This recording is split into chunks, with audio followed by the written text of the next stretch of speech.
So, okay, so I'm going to share some slides and then we're going to get into it. So thank you. It's again a real pleasure to be with all of you. I just want to check if you can see my slides, correct?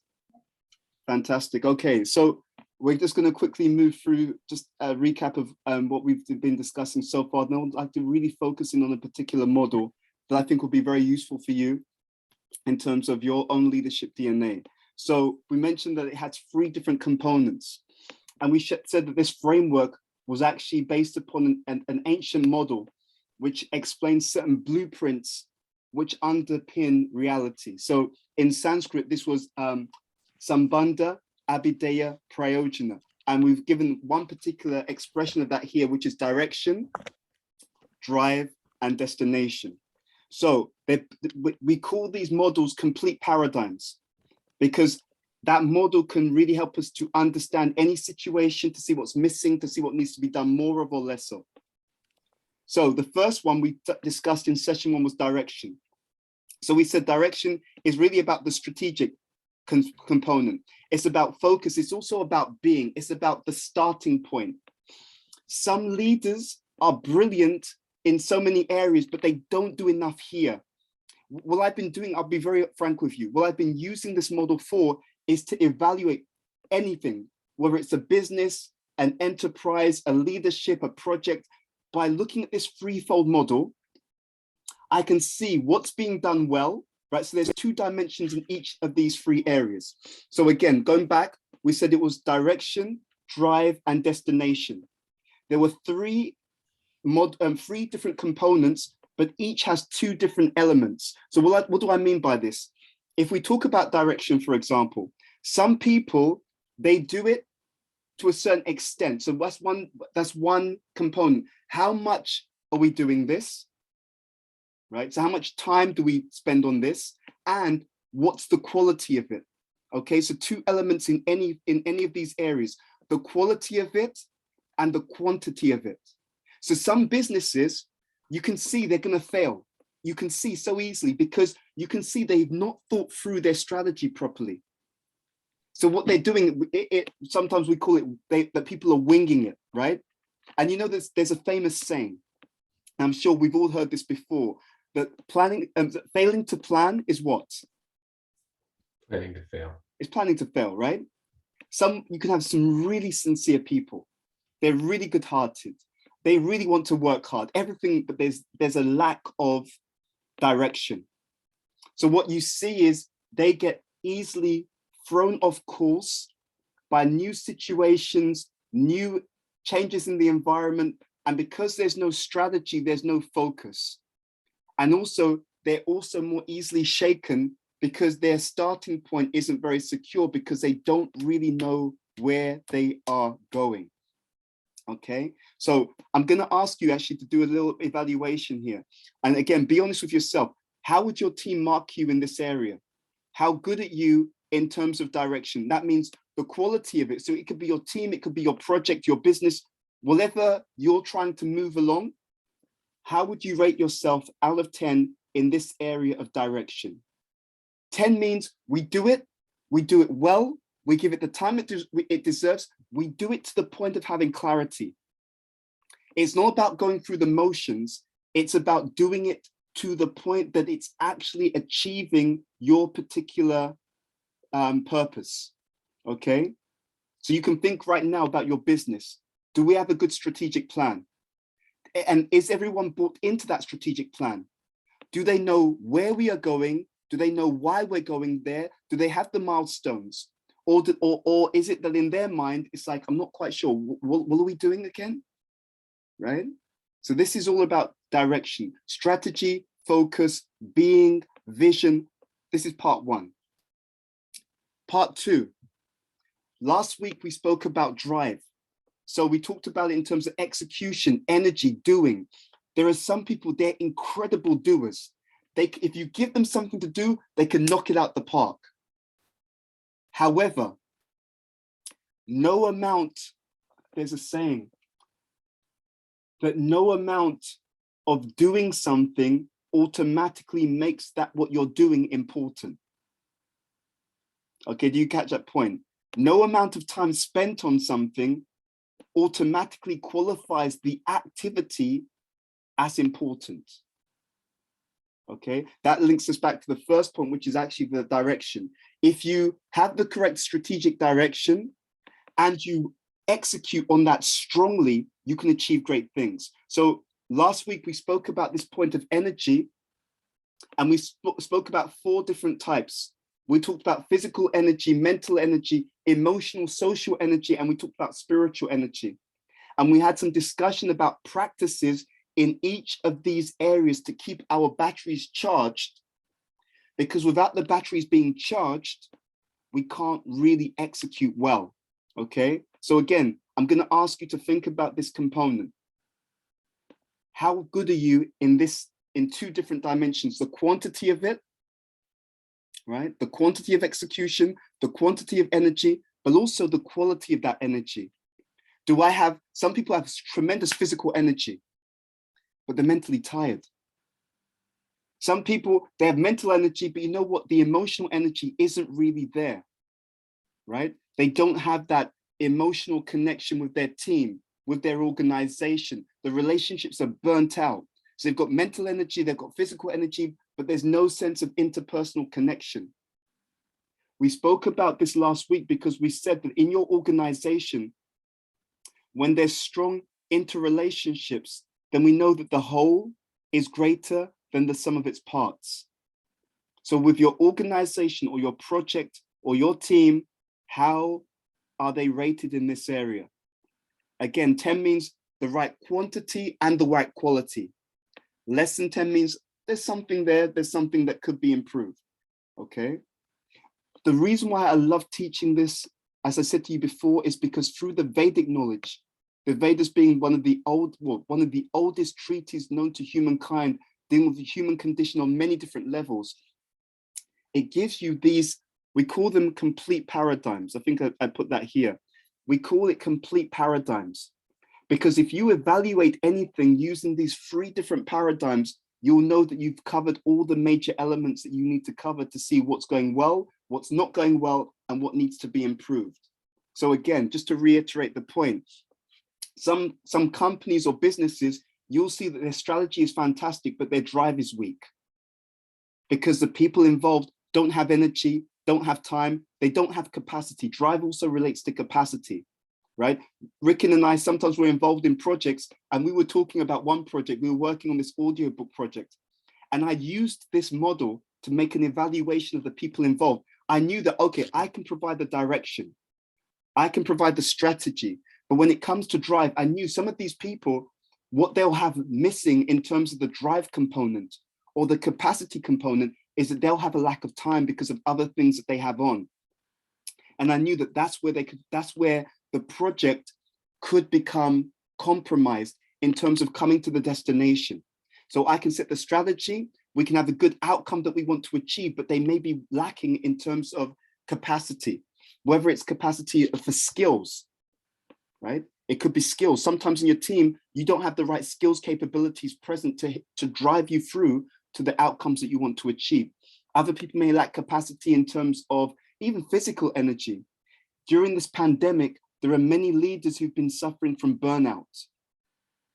They have all these great aspirations, they've got a great plan, but they're physically and mentally exhausted. And one of the reasons why is, at least in the UK, I don't know if this happened, I'm sure this happened in other countries, people have had to be working from home, which means that they've had to also be educating their children because the children weren't able to go to school. And that took a lot more of their resources, physical, mental, and emotional. Therefore, it made a hit on what they could do in terms of execution. Okay, so this it's a complete paradigm. If you want to evaluate a project, you can consider, do we have the correct strategy in place? Quality and quantity. Is everyone bought into the strategy? Do they know the strategy? Do they know what we're trying to achieve? Drive. Do they have enough time, energy, resources to get done what they need to get done? And then what we look at to see at the end is, are we hitting the mark? Destination. Okay, so let's go to this 3rd part of the program. So we've talked about the first 2, destination. So that's outcomes, objectives, gains. Are we hitting the target, right? So In business, often they already talk about this in terms of KPIs, right? Key performance indicators. So whatever you're doing, you're evaluating to see, are we hitting those particular targets? Because if we're not hitting those particular targets, it means that something needs to be reevaluated in the first two stages. If we're not achieving the outcomes, the gains that we want, it means that there could be a weakness in terms of drive, or there could be a weakness in terms of destination, which means strategy, right? And then we also mentioned, it's so amazing, you'll find this model, it literally permeates throughout many aspects of the Vedic literature, but in different ways. So we gave you this statement from the Mahabharata, right? This statement by which was there talking about success. But for success, one has to have focus, endeavor, and we talked about grace, okay? Good fortune, grace in the Vedic teaching, because it's ultimately a spiritual teaching. They talk about it in terms of supreme good fortune or God's grace in that sense, okay? So we're gonna apply this in a couple of ways. The first thing I'm gonna ask you to do, and I'm gonna ask you to write this down, then you're gonna share this. I want you to take one project, okay? One project that you're working on, or a business, whatever it is, and I want you to see, where is the weakness in the chain, okay? Is the weakness due to a lack of proper cohesive strategy? Write this down for yourself. Is the weakness due to the execution? The team are not executing properly. They don't have the time, they don't have the energy, they're overloaded, they don't have the skills, whatever it is. Okay, so think about a project that you're involved in, okay?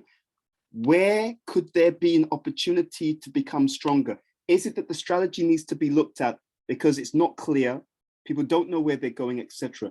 Could it be that the execution needs to be looked at? They're doing things to a poor quality standard. The output is sporadic, the execution is sporadic, whatever it is. Or could it be that the destination needs to be looked at? We've set unrealistic objectives. The outcomes are unrealistic, or we're gaining something, but we're not gaining what we should be gaining. The gains are below the expected level. Gains could be money, gains could be visibility or prestige. So, you know, a lot of business has to do with promotion. So if people don't know that your product is available on the market at the right price, or if your output isn't, or if your advertising isn't targeting and hitting the right audience, you're in trouble, because you have a high-end product, therefore it requires a high-end audience, a wealthy audience, and they're not seeing your product coming up. So therefore you're not getting the gains that you need to gain, okay? Whatever it is, write this down. We're going to give you a few minutes because I want you to write this down, think through where is the area within this paradigm that you need to give more attention. And I'll give you an example in my own life. I mean, I'm heavily the opposite now, but I at one point in my life, it became very clear to me, because I'm from a family of really hardworking people. I mean, really hardworking people. My family, my parents in particular, very hardworking. So that became very much the norm. But I saw at one point that I wasn't moving in the way that I wanted to move fully. I mean, something was there, but it wasn't as much as I wanted. And it was incredible. What I started to realize is that, yes, you have all this, you know, you're working really hard, but there were sometimes situations where our hard work was being given over to other people. That was one thing. And moreover, I had much more opportunity to be strategic in how I did things, right? So what I started to do is I started to be more conscientious and strategic in where I spent my time and energy, right? So direction, part one. And when I started to do that, then suddenly that plus my drive started to achieve a much different quality of outcome, okay? So I saw, yes, actually two things happened. One, I kind of pushed my body a bit too far. So my drive went down because I had less physical energy. I was much more tired. So the drive went down. But what happened was I was able to in some way supplement that by being more strategic. So yes, you've got less energy, And actually, if I'm honest with you, I really felt that that's one of the lessons that life was teaching me. That yes, even though you have less energy because you push your body a bit too far, you can help to counteract the effect of less energy by being more careful about where you spend your energy. Spending your energy in strategic situations, which will have much more significance for where you want to go, right? Like so I have a call today with one person who's going to help me out with my social media. So think about this again as a paradigm. You can spend lots of energy yourself, drive, pushing your own social media, or you can be strategic. You may think, you know what, I can help this person who's really good at this already, but he needs help with strategy. I'm strong, I'm super strong on strategy, but I need help on the execution of my social media. So strategic cooperation. You need strategy. I'm brilliant at that. I've studied that. I can be really good at that. I'm going to give you strategic guidance. What I would like to do or suggest with you is let's do a partnership. Because for me, I've cultivated that to a very high degree. I can teach that to you, and that could literally amplify the output and the achievement that you're having. See, this first stage of direction, it relates to the intelligence, right? So intelligence is an amplifier. What intelligence can do is it can amplify the positive effects of anything that you do, and it can minimize the negative effects. I gave a class on the weekend on leadership, and I was explaining to the group that one of the things that I've been teaching managers over the years, and it's my own analysis and my own conclusions based upon decades of learning, I call it the preemptive strike. So I was teaching this on Sunday, actually, just Sunday gone. And what I was explaining to them is that the way the preemptive strike works is as follows. What I mean by the preemptive strike is that if you're a powerful leader, if you give yourself the space to do that thinking up front, you can greatly amplify the output that you have. And so I was giving them a few examples. I said, for example, in many cases, when people have team conflicts come up. One of the reasons for that is that the manager, if they're not so conscious, they don't think what can go wrong, and they don't put certain things in place ahead of time. They don't preempt what can go wrong, and they don't invest early in certain activities which can mitigate against the issue coming up in the first place. So the way I do this, when I have a team, we may do some team building things up front. Some people who are not very high in emotional intelligence, they think, oh, team building, it's soft, it's not very important, it's a waste of time. But no, because many managers don't invest early, they have to pay multiple, they have to pay in terms of multiple amounts of time and energy later on because you failed to make the early investment. So one of the things I often do with teams, we'll get to know each other. We'll get to know each other's like particular personality style. We'll have a contract. From time to time, we're going to disagree. So let's get together up front and discuss how do we constructively deal with disagreements, right? And it's a team activity to construct that contract about how we're going to conduct and behave with each other early, so that when we do hit the disagreement, which is inevitable, we already have a modus operandi or an agreed process of how we will navigate disagreements respectfully. So 1 unit of time spent up front can save you literally hundreds of hours later on. Let's play this through. The manager who doesn't do this, okay, so then the team are doing some execution, they get into a conflict, you have to make a decision. You make a decision in favor of one person over the other. The other person feels hard done by or badly treated. What do? They go to 2 levels of disengagement. The first level is they check out mentally. They start to disidentify from the initiative. Because of the way I'm treated, I don't think I'm part of the group, etc. And then eventually, the second level of checking out will be physical. They start looking for other work and they leave. So now, according to the research, it takes 6 times as many resources to train a new person than it does to maintain someone who's already part of your organization, okay? They're part of your organization, meaning they know that they've got the expertise, they've got the history, they know the product or service, Another hidden area that people don't think about is they also have the relationships of trust. So when they leave, that client who likes this person, who's already dealt with this person, who has the trust, that client, you're going to send someone else to deal with that client. That client's not sure about this other person. And sometimes they may even find out, okay, the ex-employee is going away and doing something with another company. Maybe I'll just stick with that ex-employee because I trusted him or her. You see? So there's a lot to this model, right? So this direction, drive, destination. I asked you to think about where in these 3 areas you could optimize. So the first one we're going to do now is give you a chance to share those reflections with someone else as well. So let me just take this back. Okay, I'm going to stop my screen for a moment. So what we're going to do, and again, I do this on purpose because according to neuroscience, when you start to reflect on something, it deepens the neurological pathways in the brain, and it greatly strengthens the likelihood that you will start to apply this. I don't care about philosophy for philosophy, but I'm incredibly excited about application and impact and transformation. Okay, so we're going to pair you up in a moment.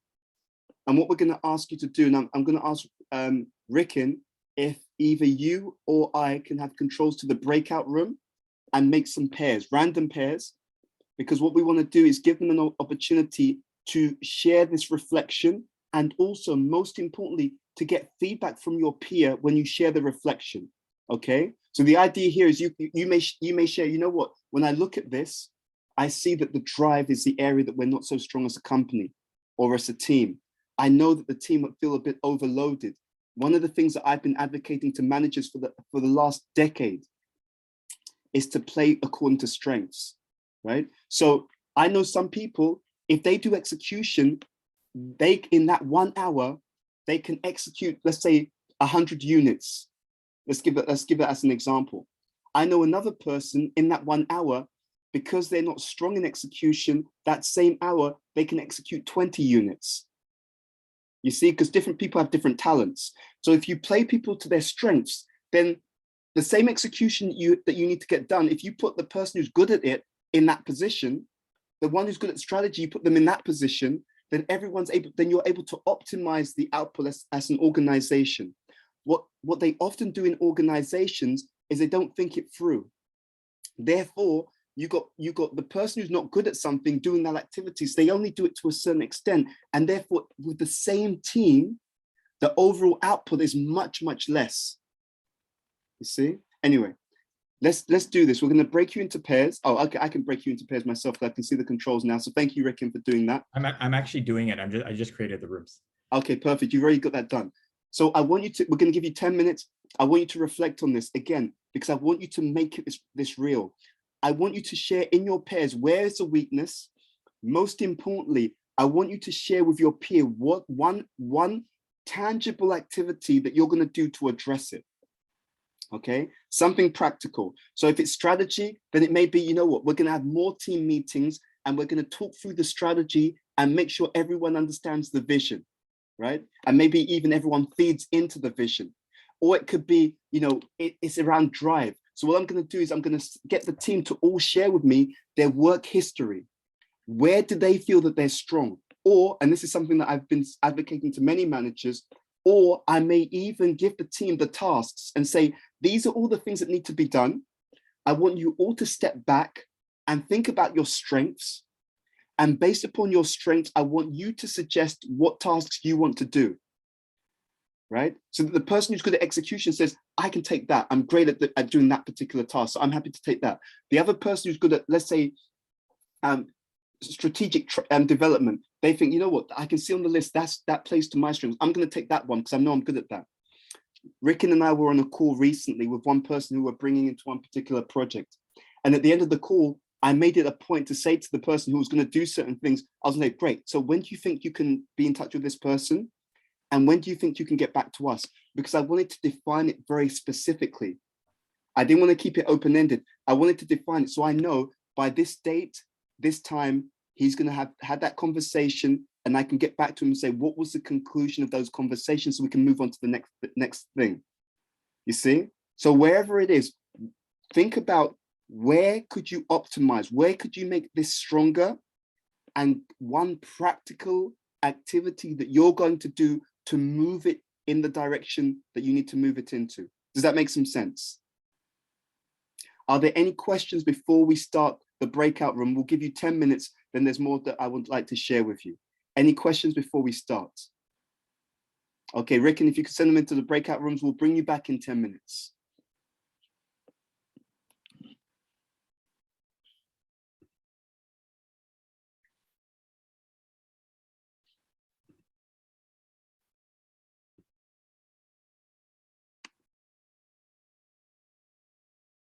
Again?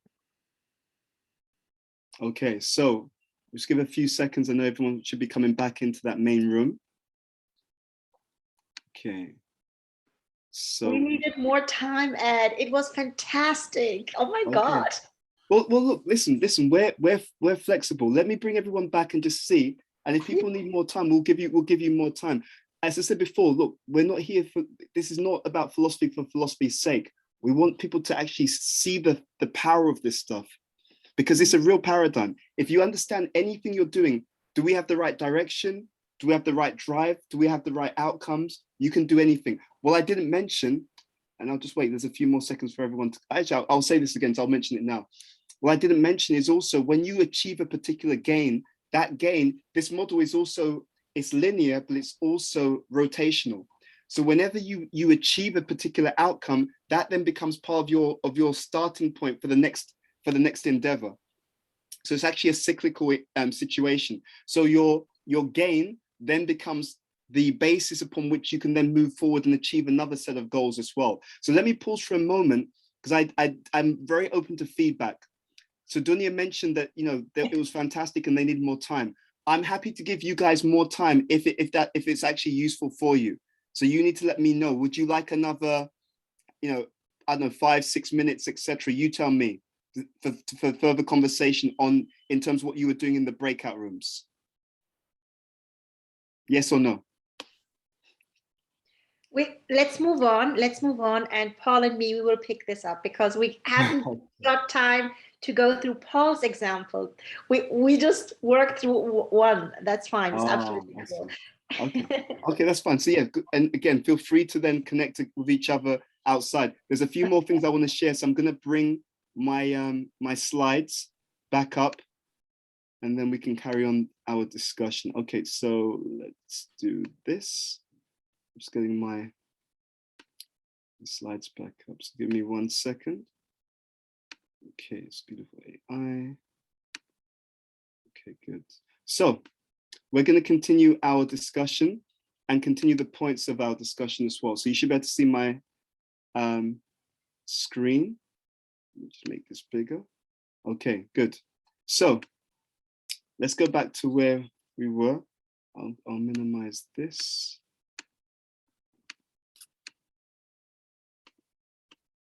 So we talked about the complete paradigms. We talked about direction, drive. We talked about the destination, which is around the goals and the objectives. Now we're going to get into this. And this is a model I really wanted to share with you. And I think you'll find this very, very useful. This model is called the human. It's a bit of a long title, but don't let that put you off. It's called the human synergistic circumplex. Okay. So what it talks about are basically different ways that people can function within an organization or a project. So I'm going to explore this with you, and then we're going to also get you to think about what you're seeing in your own teamship, your own projects, etc. So yeah, let's start here. There's 3 different sections, and we're going to go through them bit by bit. So you can see on the screen now this area which is in green. Okay, now it's very interesting. The reason why I shared this, and I've seen this again and again, is because, believe it or not, this model, it directly connects with something which is written in the Bhagavad Gita. In the Bhagavad Gita, there's a verse. I'm going to actually tell you the Sanskrit. It says, Sattvam Rajas Tama iti gune prakriti sambhavaha nirbadnanti mahabaho dehi dehinam avyayam. So in the conversation in the Bhagavad Gita between Krishna and Arjuna, Krishna says you can understand everything about the material reality and you can categorize it in 3 ways. And so there's sattva, which is goodness, rajas, which is passion, and tamas, which is ignorance. Okay.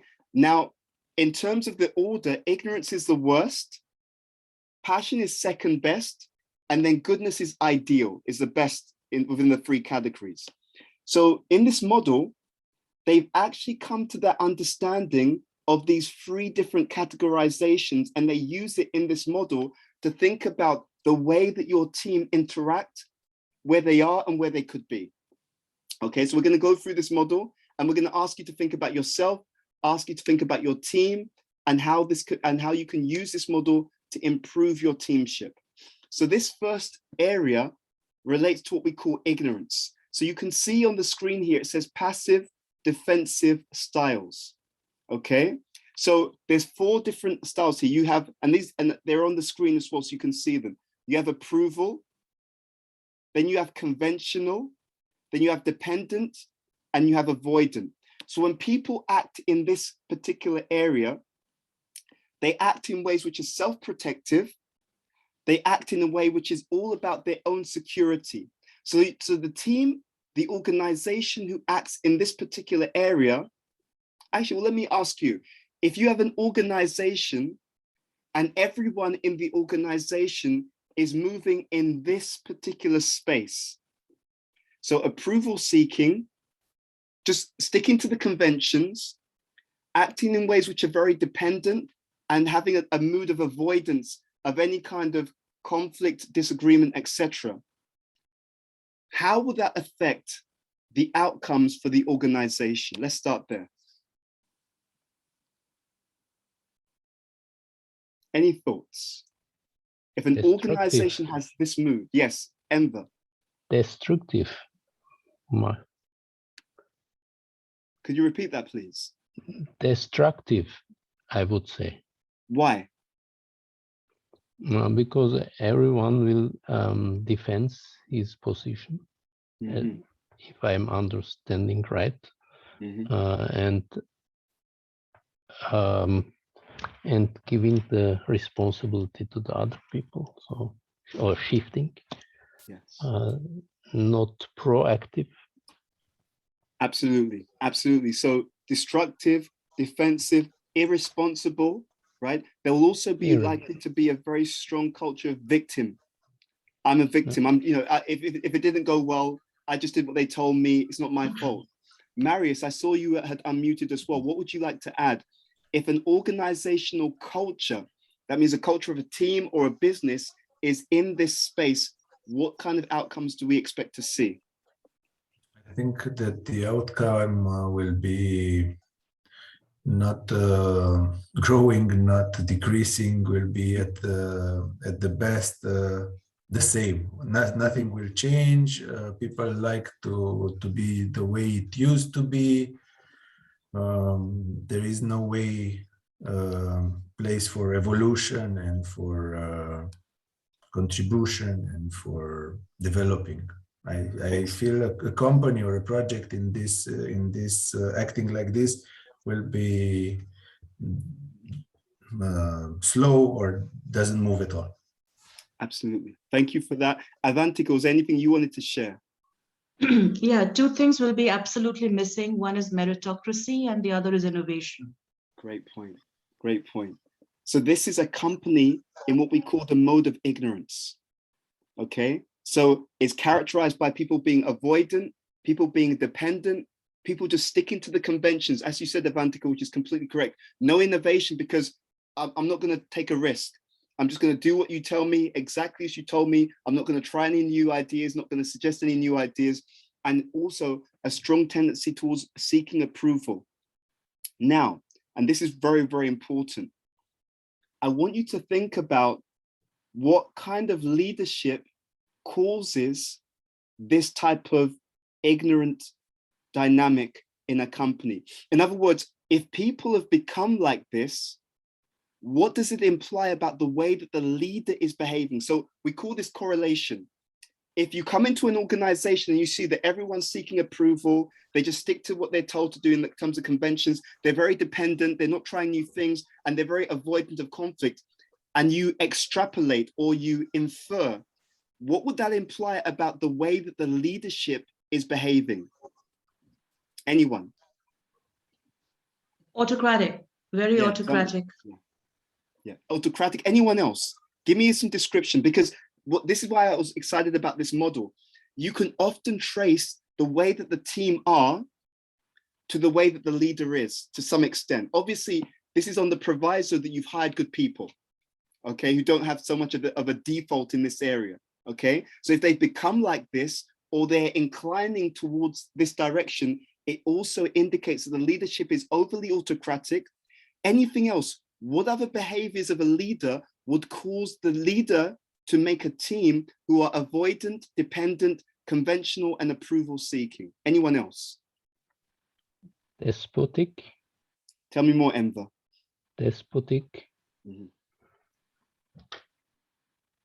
Or insulting, perhaps. Yes, yes. So the leader threatens people, belittles people, undermines people, and if they aren't people who are robust with healthy self-esteem, or they feel they don't have other options, then they become submissive in this way, okay?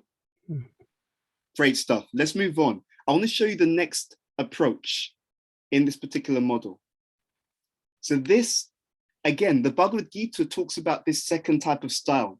This is called rajas, or passion, okay? So you can, and red is exactly the right color for this type of style. So this is an organization where there's a lot of competitive dynamic. People are perfectionists. There's an interesting term as well. We'll maybe unpack that. There's a lot of focus on power, one person trying to overpower another person, and there's a lot of opposition or conflict, right? I'm going to try and overcome you, even though we're working in the same organization. So tell me about this. And you can see the writing here, approaching tasks in a forceful way to protect their status, to protect their security. Now, before I get into this, who's ever seen this play out in an organization? If you've ever seen this, raise your hands. Yeah, I thought so, right? Very interesting. What happens when the organizational dynamic is characterized by these styles? Perfectionism, competitiveness, power plays, and opposition. What's the negative outcomes that you've seen or that you understand can be there? Dunya, I'll start with you, and I'll go to Avantika.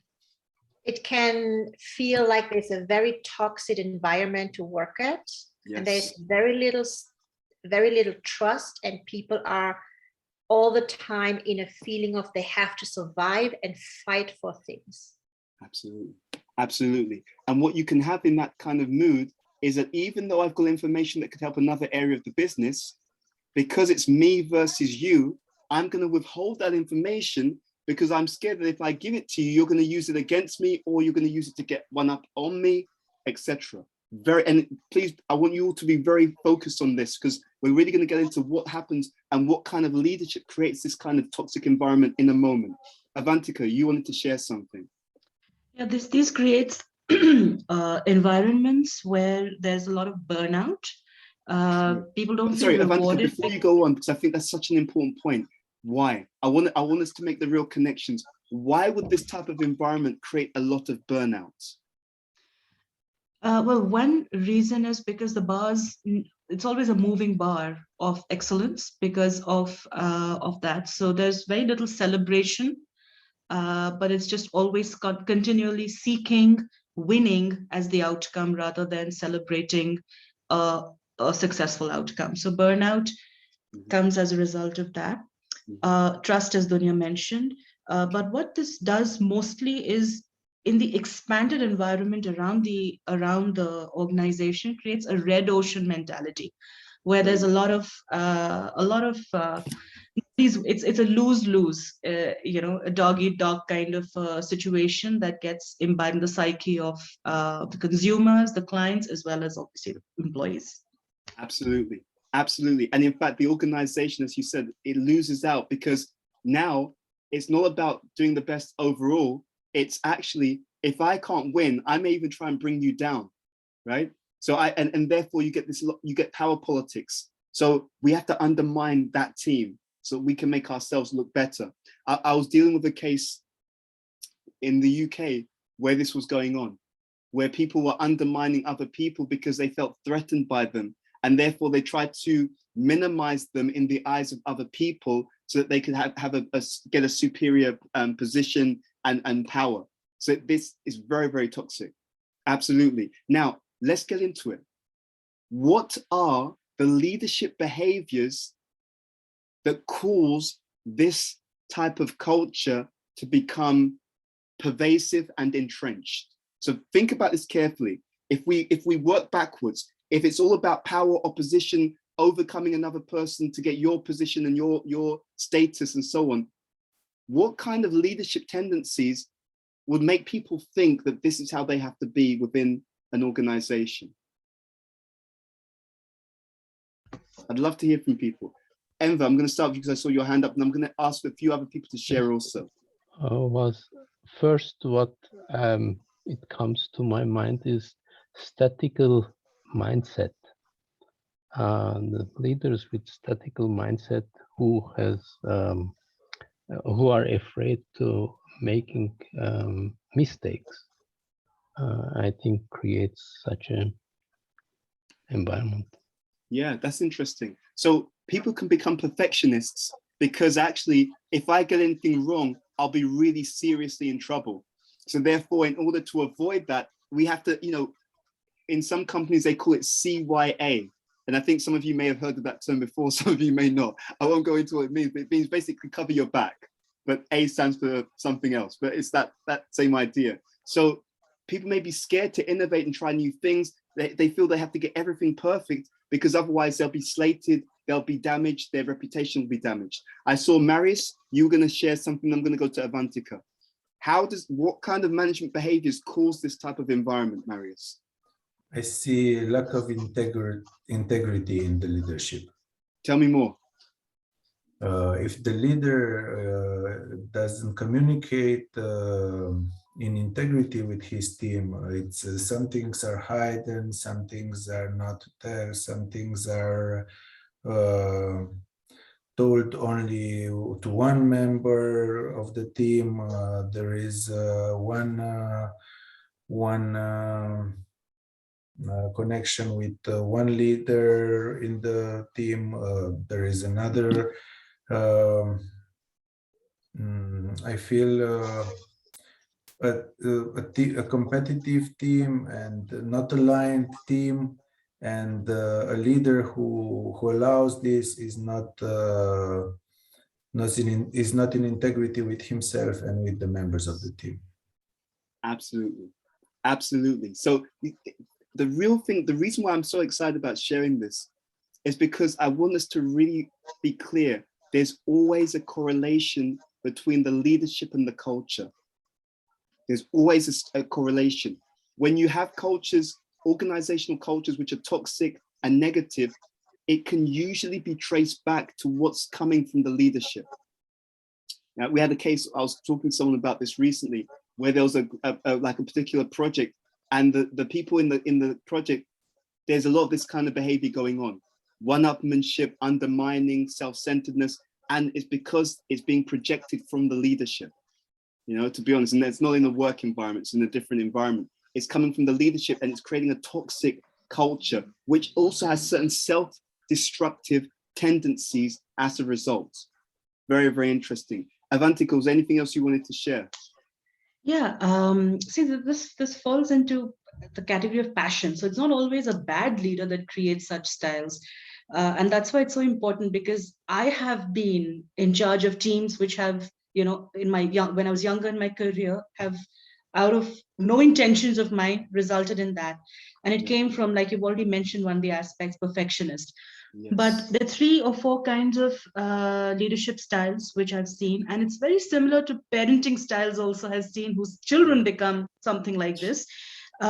Insecure leaders, stars, any leader who's been a star kind of a thing usually creates a team where everyone has the standard to live up to, which is almost like, everyone is, it's a very star centered thing, and there's a lot of ranking, and everyone's trying to be a star there, and just like good performance isn't even like recognized as being good enough.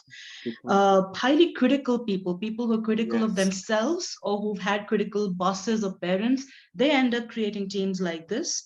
And teams which leaders who are unfair, play favorites, create camps.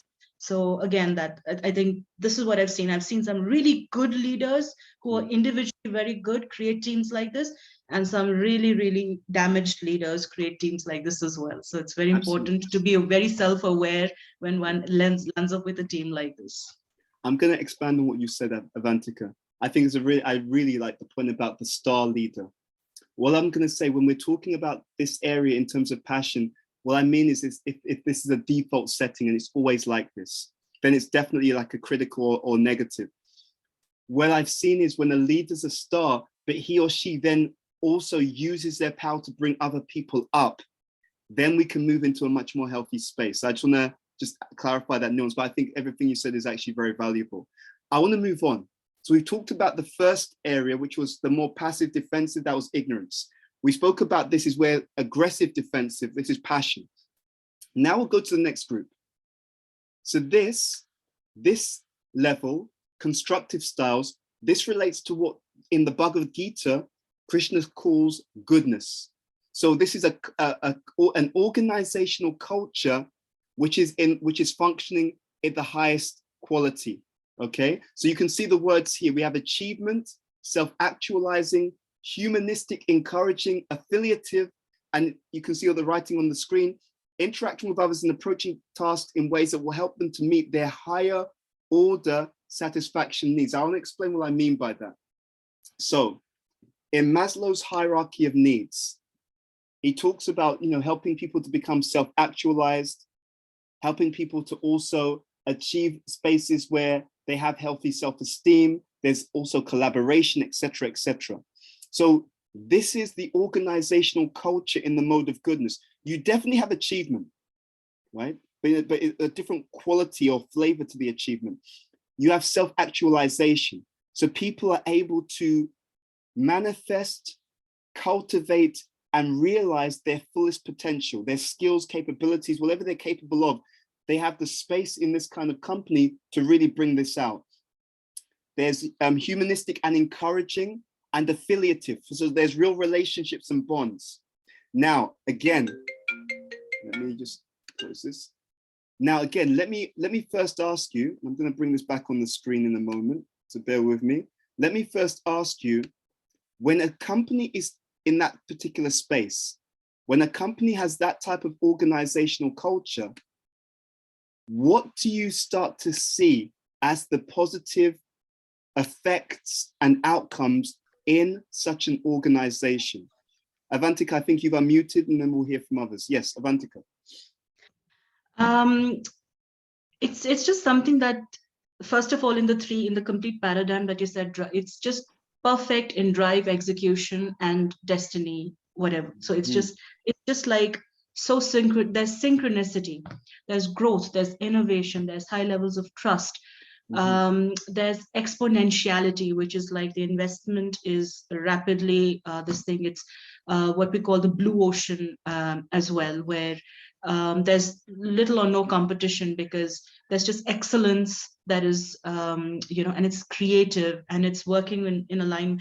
It's just so organic that there's just, everyone is just like organically in alignment with their dharma, with the dharma of the company. There's a team spirit, there's a unity consciousness that just so pervasive. So, and I'm just rambling, but it takes this to get that. Fantastic, thank you for that. I want to hear more. Dunya, tell me, what do we expect to see in a company which is characterized by these constructive styles, which is in what we call goodness? Avantika already mentioned incredible points, which I all agree with. To keep it very short, this team mind is deep in a workspace of creation rather than problem fixing. Great point. I love that. I love that. So you're innovating and proactively creating what you want to see rather than simply reactive to what you don't want. Very, very interesting. And that's interesting because also when we deal with passion, if a company culture is characterized by passion, it is more reactive. But if it's characterized by goodness, it's more proactive. If it's characterized by ignorance, it's more inactive, right? So you can see, again, this is what I really, really found amazing about the Vedic knowledge. It's you get these fundamental blueprints of reality that you can see play out in all areas of life, whether it's organizational culture, leadership, whatever. Let's take this on. As we did before, and I'm going to really ask you to really do this carefully. What kind of leadership sits behind this type of organization that we're talking about now, which is characterized by high achievement, self-actualization, encouragement, and real affiliation or good relationships? Infer from me, what kind of leadership creates this type of collective, high-performing culture? Anyone? And I'd like to hear also, if you're comfortable, those who've not shared something so far, I also want to draw you into the conversation if you have something that you'd like to share.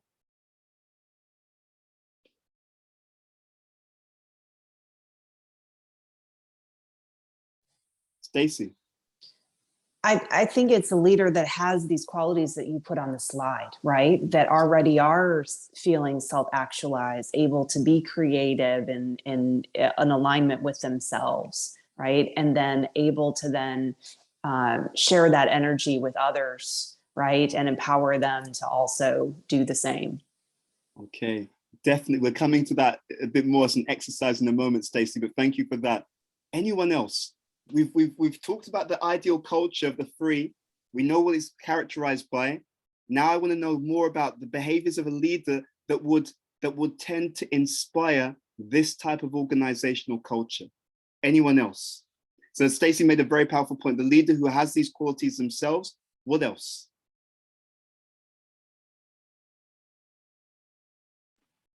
What else? I saw Marius, you had your hand up, and then I'm going to go to Avantika, and I think Paul's going to go to his mute buttons to unmute, so I'm going to go to him afterwards. Marius, then Avantika, then Paul. Marius. I see a leader, a very mature leader, an experienced one, educated, and I see a leader, I see the team sees the leader more like a mentor, not like a boss.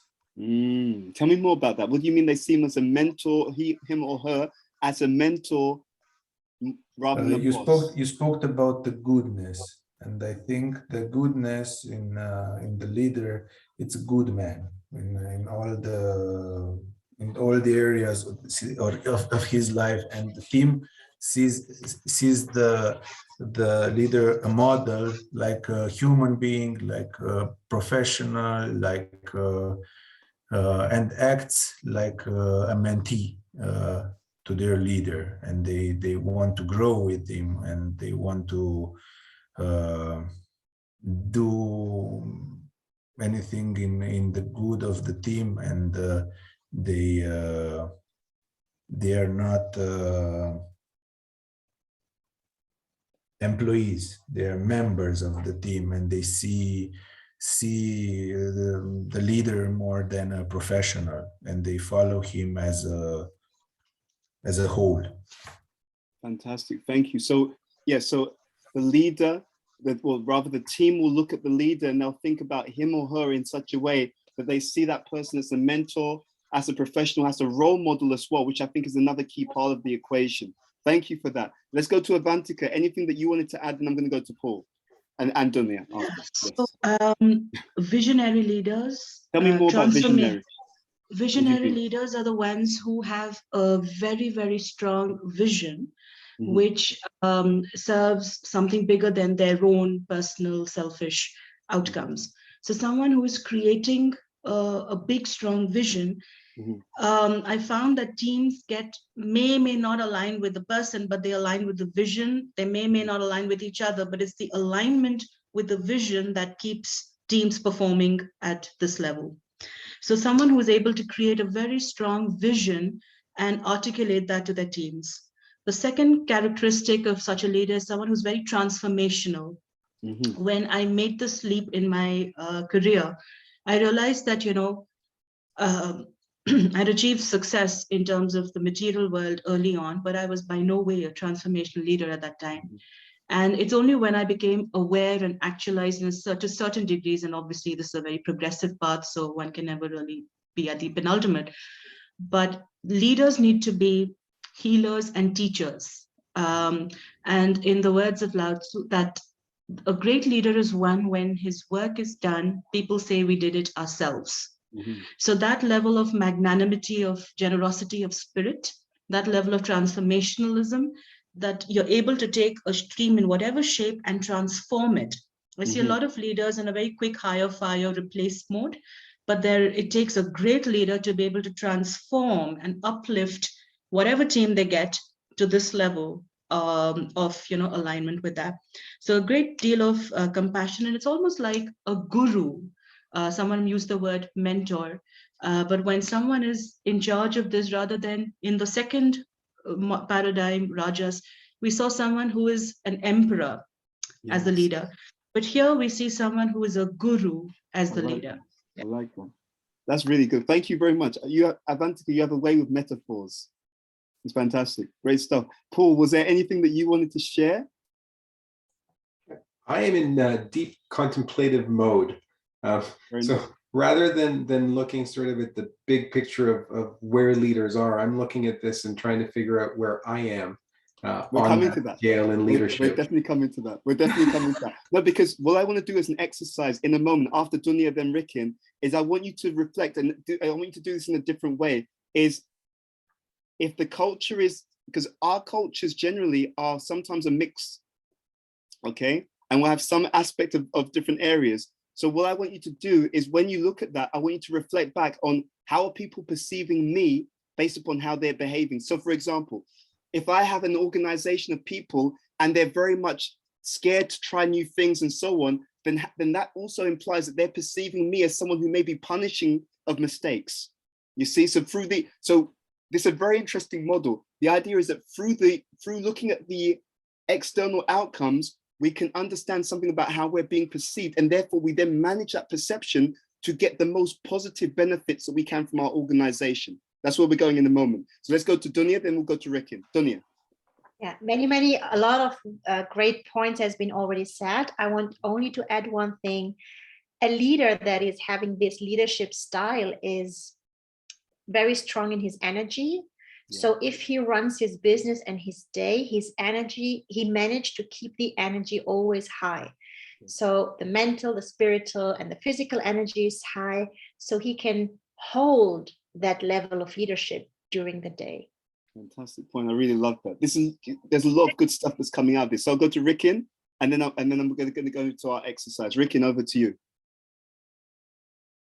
Would you like to unmute? Just to add, one of the biggest qualities that I've seen that has been most inspiring for me in a leader is one who is willing to get in the trenches with the people that they're leading, and it really says something for someone. And it means that, no task is too big or too small, especially when the leader is organizing large organizations or big projects and there's many people.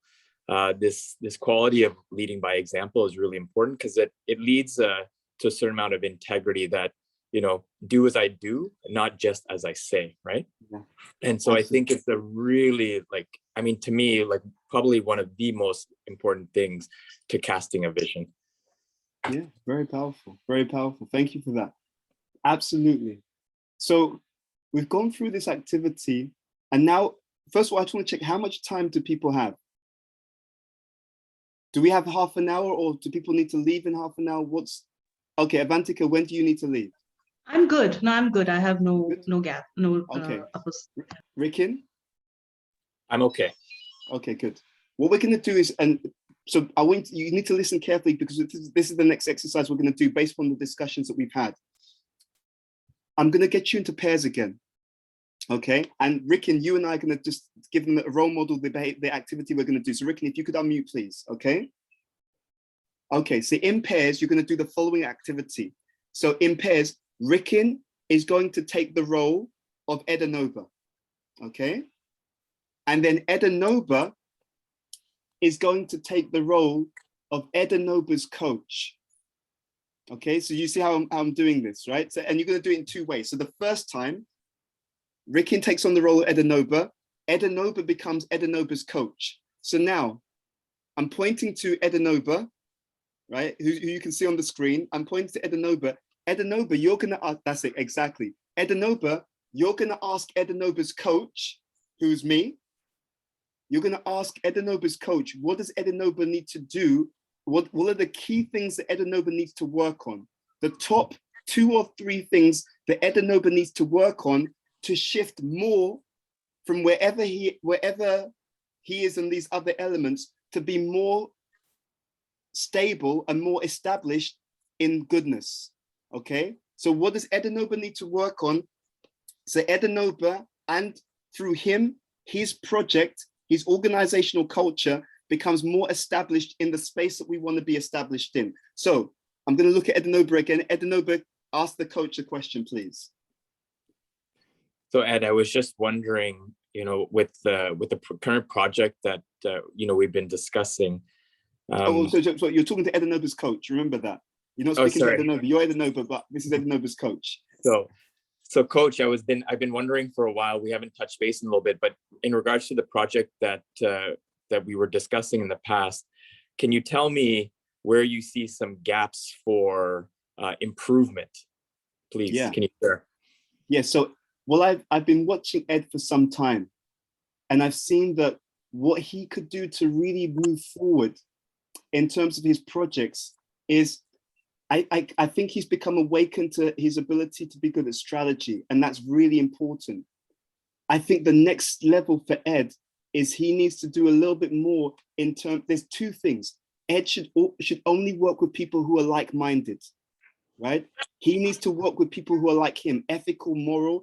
It will kind of frustrate him if he works with people who are selfish and self-centered. It will lead to a conflict. He's been in that situation before. So in the Sanskrit, which is an ancient Indian language, he should look to work with people who are swajati.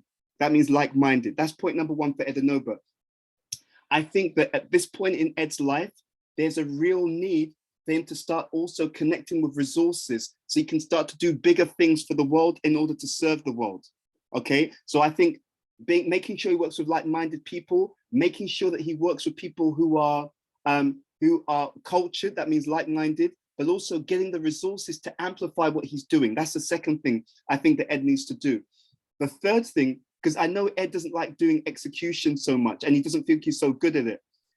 I think it's something that he can explore, but if he's really sure that it's not the best use of his capability or his time and energy, he should make sure he surrounds himself with people who are like-minded and who are good at execution.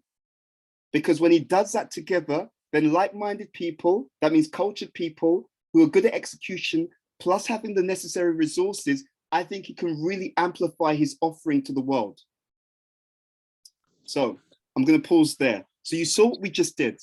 So Rikin took on, he was taking on my role. He was being Edenova. I was being Edenova's coach. And as Edenova's coach, I was sharing with Edenova what I think he could do differently so he could be more established in this particular space. Okay, does everyone see what I was doing as an activity? Okay, and then after a certain period of time, then we'll switch over. And then I will be Rikin, and Rikin will be who? Rikin will be who? The coach.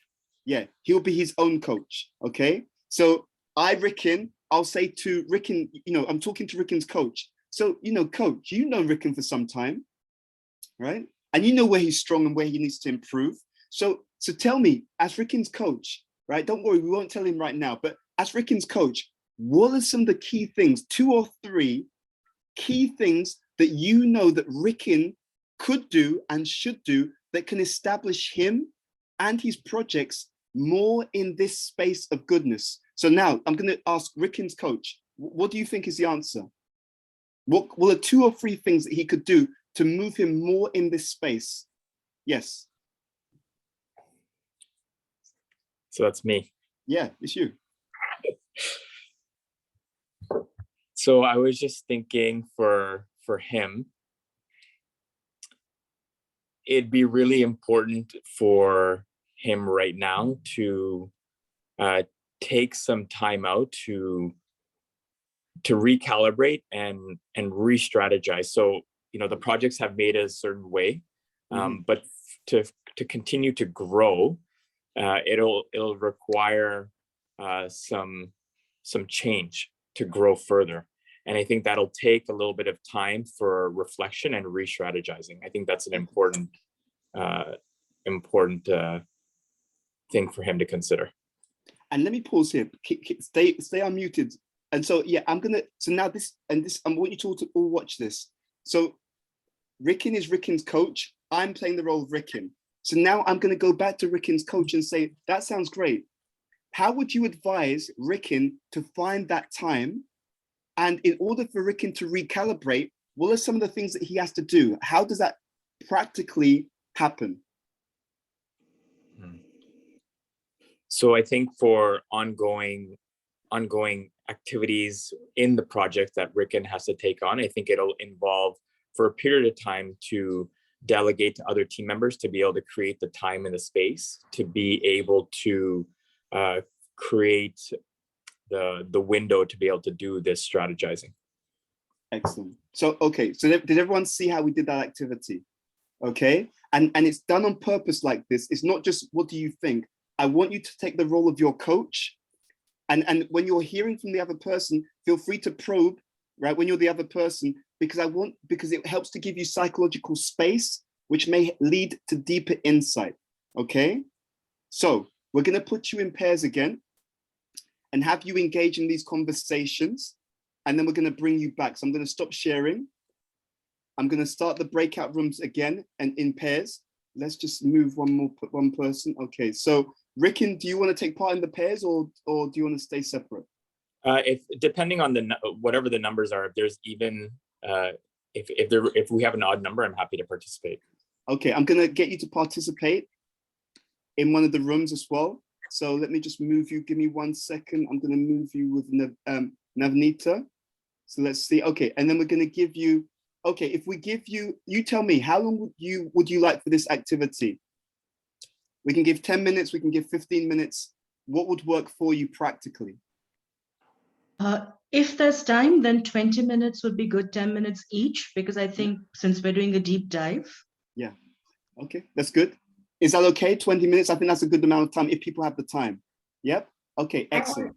I only can join for 10 minutes. After Okay. that, I need to leave, but definitely problem. take 10 minutes.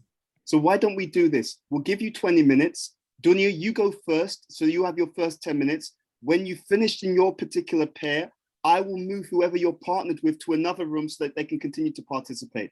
Okay? Okay, so we're gonna give you 20 minutes and feel free to make notes. Again, I want this to be valuable to you.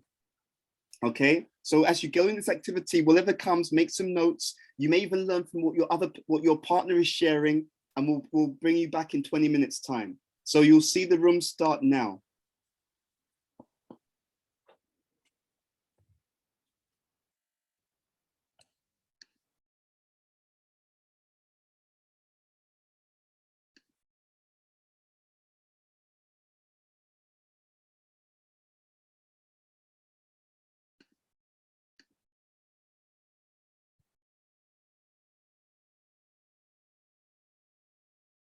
I moved you back because I saw that the numbers were equal. So actually, but Christina, is everything okay? Because I can see you're not in the room yet with Navneeta. Christina, can you hear me? Okay, I'm gonna move Navneeta to a different room. So I think Christina's not able to connect at the moment. Okay. Do you want to just pause the recording for a second in the main room? Okay, so now that you're back, we're gonna close in a few minutes, but I'm gonna ask you, what were your reflections or takeaways from the conversations that you've just been engaging in? I'd like to hear 1 or 2 reflections or takeaways before we close today's session. Enver. I felt powered to look into me, Mhm. and like I have to advise myself with very good questions, thanks to him. And it was very interesting, very powerful. Thank you very much. No, thank you. It's always a pleasure to be with such cultured and also intelligent, effective people who also have an interest in greater wisdom as well. Who else would like to share your reflections? We shared this model. We made the connection between the organizational culture and the leadership culture. And then we asked you to look at what does the organizational culture around you also say about how you're being perceived, and what are some of the things that you can be doing to improve? Okay, anyone else? What were your reflections from the conversations?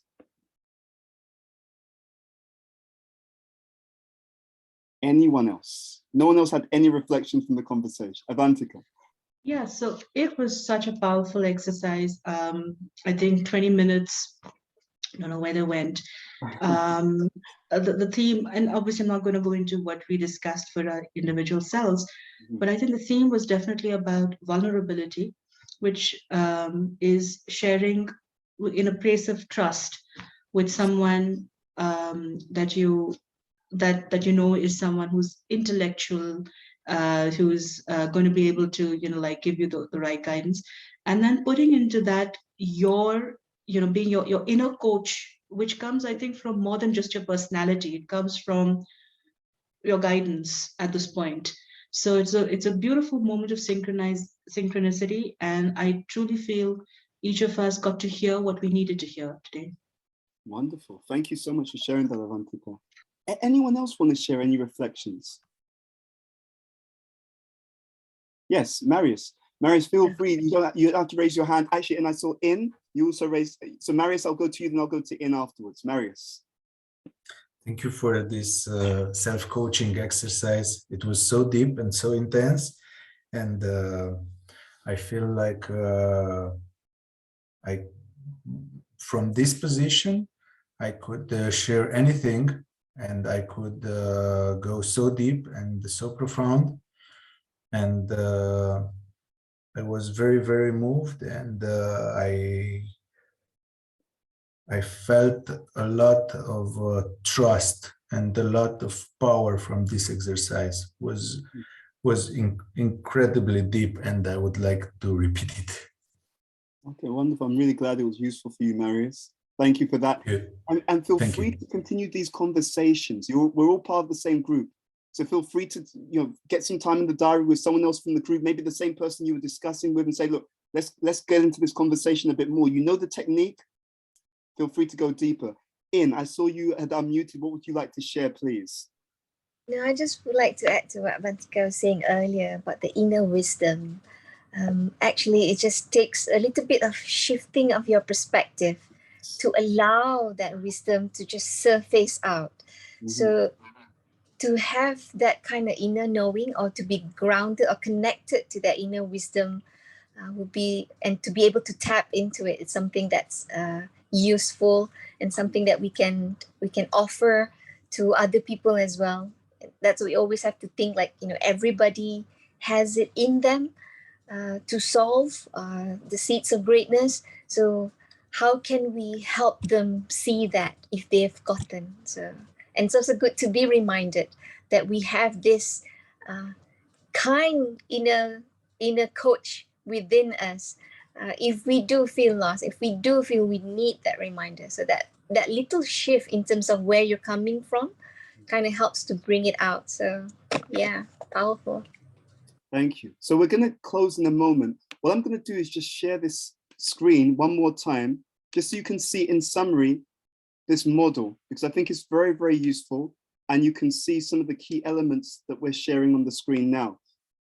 So you'll see in the green, you have those areas which are in the mode of ignorance, right? So sets goals to please, agree with everyone, right? Resists ideas that are different, follows policies and procedures for the sake of it, not because it's actually the best solution. Waits for others to act first, just being a good follower. Lay low when things get tough, stay away from problems. That's the more ignorant side of things, the more passive side. Then you had passion, which is Sets unrealistic goals, takes care of every detail. Try to look good, outperform others, right? Stay on the offensive, maintain tight control, look at mistakes, look for mistakes, stay aloof and detached. Then you have the goodness. So works to set self goals, takes on challenging tasks, maintains personal integrity, emphasizes quality, develops others. So a team, imagine a team where everyone helps everyone else to grow, resolves conflicts constructively, and also has a cooperative and friendly mood as well. So thank you so much for engaging in the conversation today. Okay, thank you very much also for the openness and the discussion. So that this last section was really showing the connection between activity and outcome. So we were looking here in terms of, if I lead as a leader like this is the kind of culture, the outcome that I create, the destination. And so we were really bridging the connection between these two different dimensions as well. Okay, thank you so much. It's always a real pleasure to be with all of you. And hopefully we'll see you, we'll be able to share something on a future occasion. Okay, have a great weekend as well. Thank you very much. Thank you. Have a nice weekend. Bye-bye. Thank you. Take care. Thank Bye. you. Thank you, Ed. Thank you. Thank you.